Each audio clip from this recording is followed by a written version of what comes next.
Just a heads up, I'm not going to be as loud in this video as usual because I was in a completely different location where I couldn't be loud. Alright, now with that warning out of the way, enjoy the video if you can, I guess.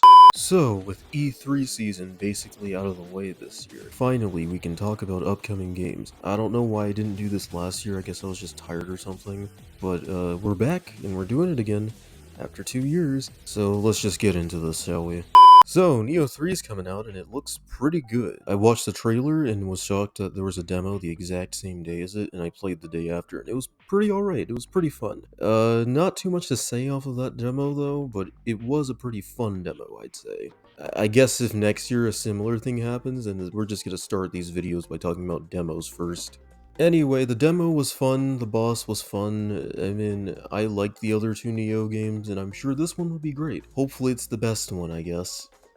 It seems Ninja Gaiden fans have been treated pretty well this year already. I mean, we got that remake of 2, and we have 2 new games coming out after, one being a side-scroller beat-em-up like the good old days, and then the next game after it is the 4th game in the 3D series. I mean, sign me up. And the 4th game is going to be worked on by Platinum Games, although to be honest, with Platinum's recent output, I wouldn't exactly get my hopes too high. But considering that this is another collaborative effort, I mean, my hopes are pretty high, I'd say, maybe. Hopefully it can actually be good, unlike the 3rd game, which was just an overuse of QuickTime events that completely went against a lot of the fundamentals of combat in these 3D games. But you know what, I'm still pretty excited for this one. I hope it's more like 2 than 3, and that's kind of the best bet we have. Oh, and I guess the 2D one looks fun too, and it's going to be published by the same publishers of Shredder's Revenge, which is pretty nice, I'd say.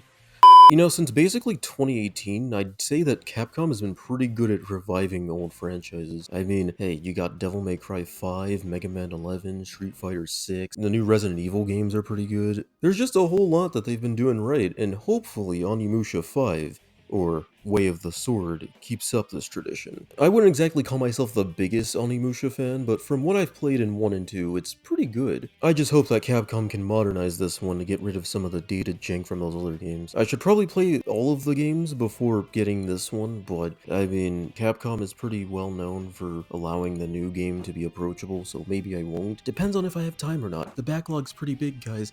Don't expect too much from it. I mean, it was announced at the same Game Awards where we got the announcement of Okami 2, so Capcom is just bringing back everything at this point. Shit, we may as well bring back Bionic Commando.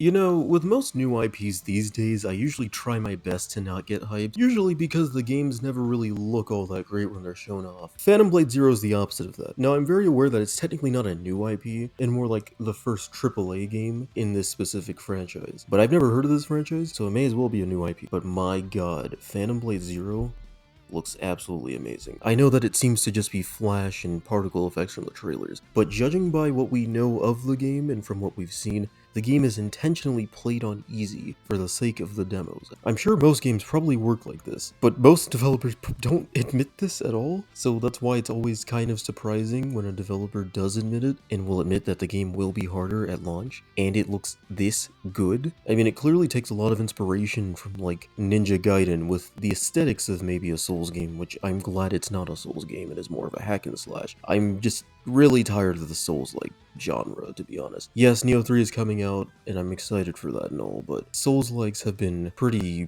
boring these past few years. I mean, Stellar Blade and Lies of P were pretty good. The Jedi games were still kicking it strong, so it's fine, but god, I just want a different genre sometimes. Anyway, enough about Souls-likes, because Phantom Blade Zero looks amazing, and I'm honestly shocked by the confidence from the developers to not only show it off being played on easy mode, and even allowing a hard mode while people play the demos, but also taking into consideration consumer feedback when they're playtesting the game. I mean, that's pretty crazy, I'd say. A lot of game developers would not do this. They'd rather just rush it out the door instead of considering feedback. I guess S-Game here is a completely different breed in this regard. So I'd say that I'm pretty excited for this game. I mean, I think the PR is pretty okay, and I'm shocked by how many of the bosses they've actually shown. Now, they did say that this game was probably going to be like 20 to 30 hours or something, because this is an action RPG after all. But, you know, hopefully it doesn't feel like it drags itself out too much. Hopefully it's not like Action Yakuza, where it feels like it goes on way longer than it should. But I have some faith that the game will try to vary it a little bit.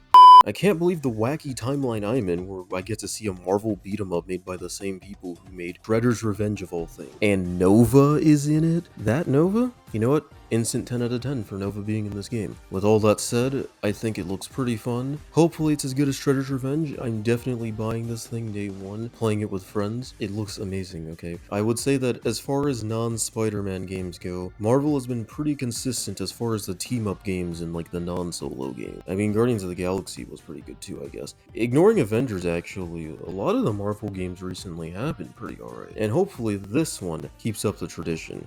Speaking of other Marvel games though, I'm a pretty big fan of Arc System Works. I think they've made some great games like Guilty Gear, Blaze Blue, Dragon Ball FighterZ. I even recently played Grand Blue Fantasy Versus for the first time after holding it off for 5 years. But I did not expect them to make a Marvel game. I'm just gonna cut to the chase here. This game looks absolutely great. I'm basically out of my fighting game phase at this point, about 5 years out of it, honestly. But man, I might just buy this one. I mean, I like Arc System Works too, so there's that. But man, this game clearly has a lot of passion going into it. The Japanese-inspired Marvel designs honestly fucks so hard, and I love that. I don't know how hot of a take this is, it's probably not a hot take, but Iron Man's suit is my favorite of these. The one thing I'm kinda worried about, but not in a negative way, is the voice cast in English. We've heard the Japanese voices and they sound fine, they're doing good, cool. But the voice cast I feel like is probably gonna be just people in the cartoons and other video games, like Yuri Lowenthal as Spider-Man and then Josh Keaton as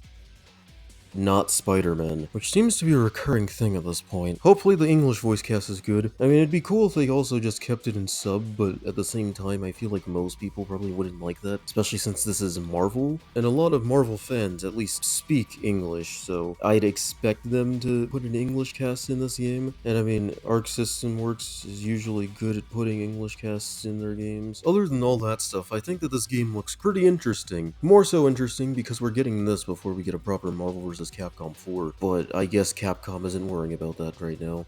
Speaking of other superhero fighting games, Invincible versus... Now, I personally really like Invincible, especially the animated series a little bit more than the comic, because I think it's paced a little better for the most part. Anyway, I think the game looks pretty good. I know a lot of people are mixed on the art style, and honestly, I am too. I like the outlines and stuff, and I like the low frame rates, but I also don't really care for the textures. It just reminds me of, like, the last two Shonen Jump games, if you know what I mean. I wish it looked a bit more cel-shaded than, like, not realistic, but really play looking. I don't know, it just sort of looks like an Aardman film, honestly. One interesting thing of note is that this is being made by the Killer Instinct 2013 team, and I really like Killer Instinct 2013, so hopefully this one is just as fun. I think one of my main worries for this game, though, isn't even a campaign or how many characters it'll have, but more so just character variety. From what I've watched in Invincible and read, a lot of the characters often devolve into strong guy who punches hard, and then the ones with unique powers often get really shafted. There also just aren't a lot of people with unique powers.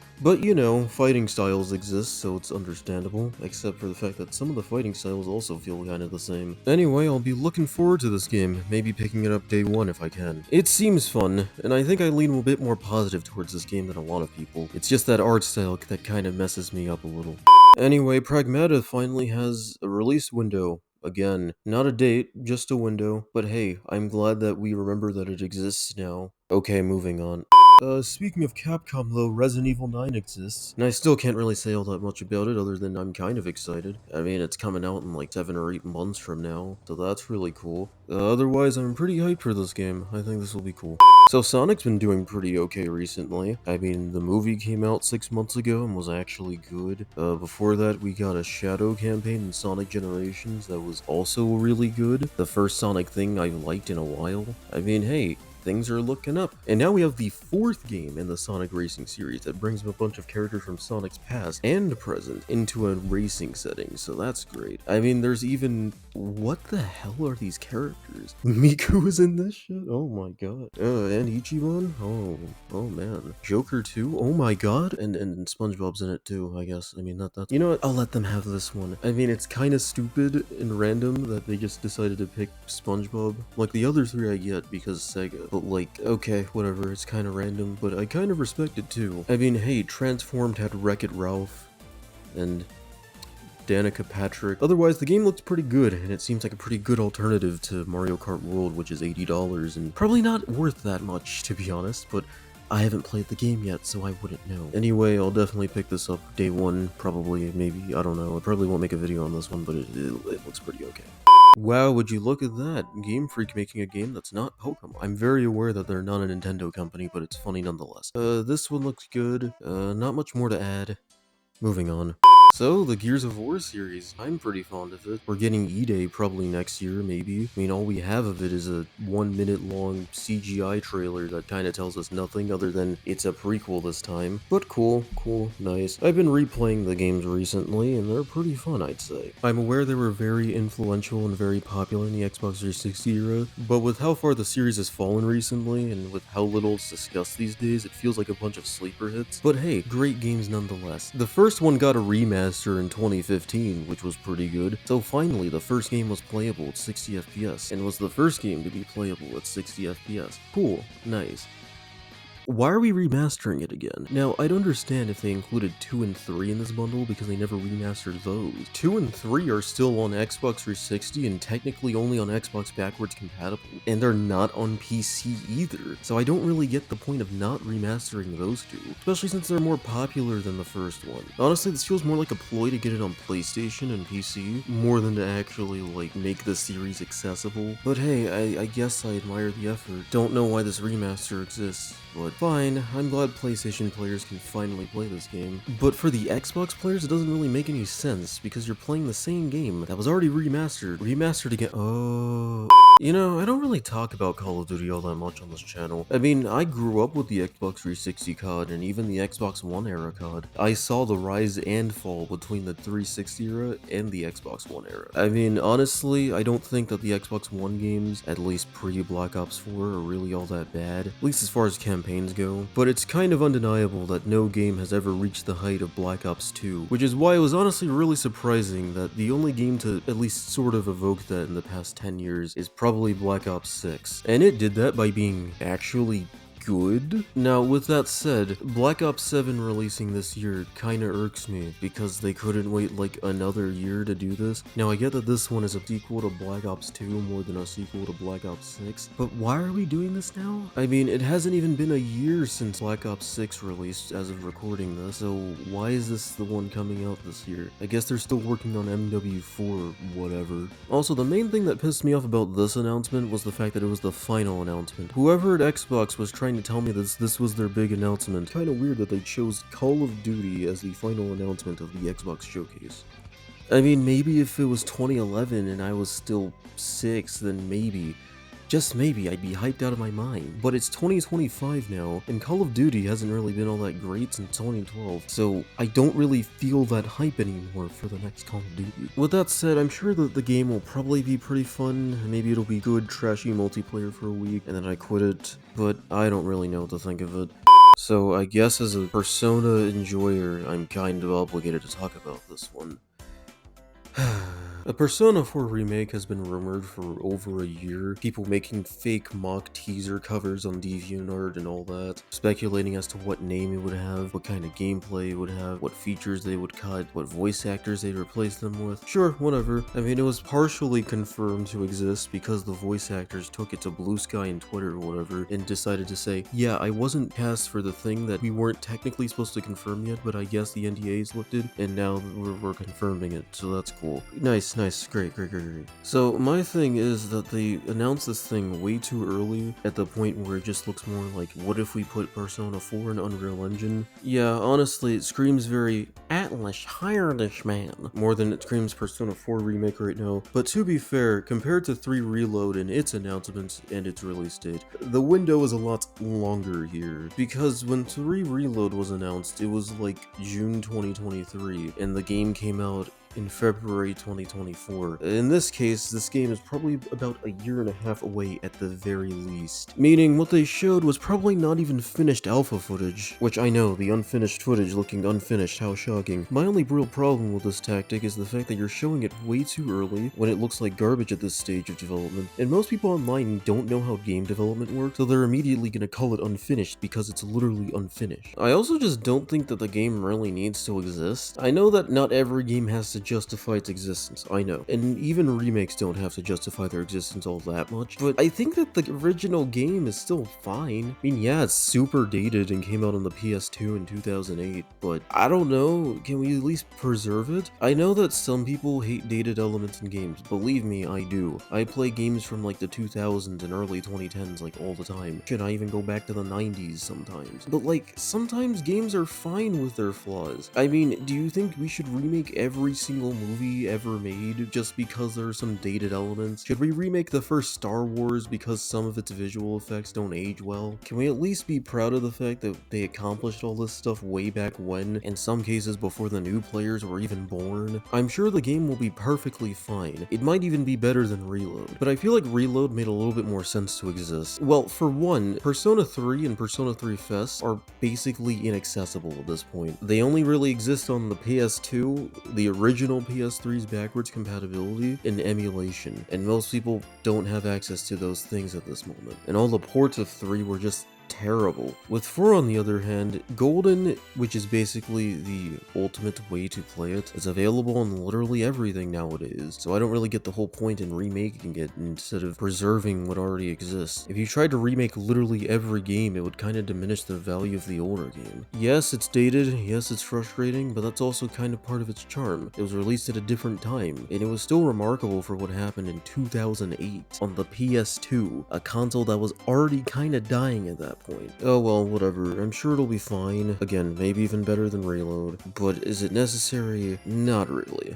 Okay, final game, I guess. This was announced a while ago, but I kinda want to end this video more positively rather than the downer note of the last one. Marvel 1943 still has no gameplay, but from what we've seen, it seems pretty promising, at least narratively. I mean, as far as what we know, Amy Hennig is on this one, and she made the first 3 Uncharted games and partially worked on 4, which means the game probably will be competent if handled correctly. Now, with the cancellation of recent superhero games, I probably won't come out, and probably could get cancelled, but if it does actually release when it's supposed to, then maybe it could be good. I am a little confused as to what direction the gameplay could possibly go when we see it. Do you think it would be like most superhero games and trying to make a complex combat system, or will it be a bit more like Uncharted where it's more focused on simplistic blockbuster set pieces? I mean, hopefully they combine the two, kind of like the recent Spider-Man games did, but not quite as over the top. But hey, it'd be cool to see that, I guess. I'm glad that this was technically the first Black Panther game in big quotes. And Captain America doesn't really have a lot of good games, to be fair. I mean, there was that Arkham clone that existed a while ago, which I hate calling things Arkham clones, but that game quite literally kind of was. I remember that one being okay.